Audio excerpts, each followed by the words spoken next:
বিএনপির নেতাকর্মীদেরকে অনুরোধ করব তারা যেন আওয়ামী লীগ বা অন্য কোনো দলীয় বা জামাত ইসলামী বা অন্য কোনো দলীয় কোনো সমর্থকের সাথে যেন রূঢ় ব্যবহার না করে, কারো প্রতি যেন কোনো অন্যায় আচরণ না করা হয়। আমি 10টি নির্বাচন করেছি। এবারে নির্বাচনটির মতো সুষ্ঠু নিরপেক্ষ নির্বাচন অতীতে আর দেখিনি। প্রিয় লালমোহনবাসী, লালমোহন এবং তজুমুদ্দিনের প্রতিটি মানুষকে আমি গভীর ধন্যবাদ এবং কৃতজ্ঞতা জানাচ্ছি বিপুল ভোটে আমাকে বিজয়ী করার জন্য।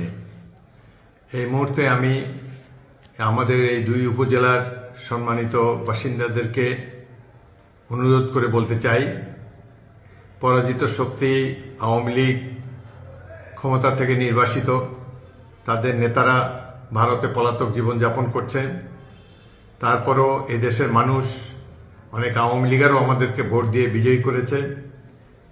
এখন বাংলাদেশের জন্য আইন শৃঙ্খলা পরিস্থিতিকে স্থিতিশীল রাখা খুবই প্রয়োজনীয়।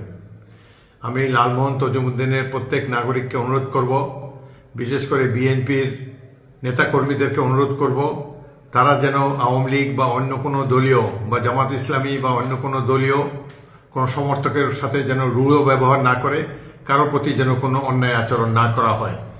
কেউ যদি আইন নিজের হাতে তুলে নেয়, তাকে কঠোর শাস্তির মুখোমুখি হতে হবে। 1 লক্ষ ভোটের ব্যবধানে ত্রয়োদশ জাতীয় সংসদ নির্বাচনে বিজয়ী করেছে।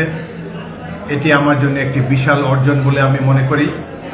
প্রত্যেক ভোটার, প্রত্যেক লালমোহন তজুমুদ্দিনবাসীকে আন্তরিক ধন্যবাদ ও কৃতজ্ঞতা জানাচ্ছি।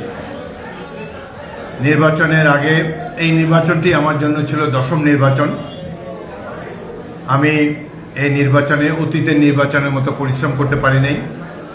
কোনো কারো বাড়িতে যাই নাই, কোনো হাট বাজারে বসি নাই, কোথাও কোনো গ্রুপের সাথে গল্পগুজব করি নাই।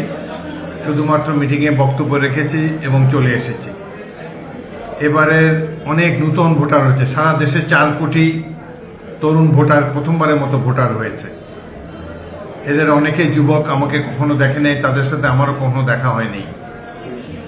তারপরও তরুণ, যুবক, বয়স্ক সবাই আমার উপরে আস্থা রেখেছেন, সেজন্য আমি অত্যন্ত কৃতজ্ঞ সকলেরই কাছে। আমি নির্বাচনী সভায়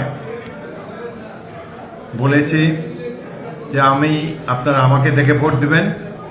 আমি লালমোহন তজুমুদ্দিন থেকে দুর্নীতির সকল শিকড় উপড়ে ফেলার চেষ্টা করব।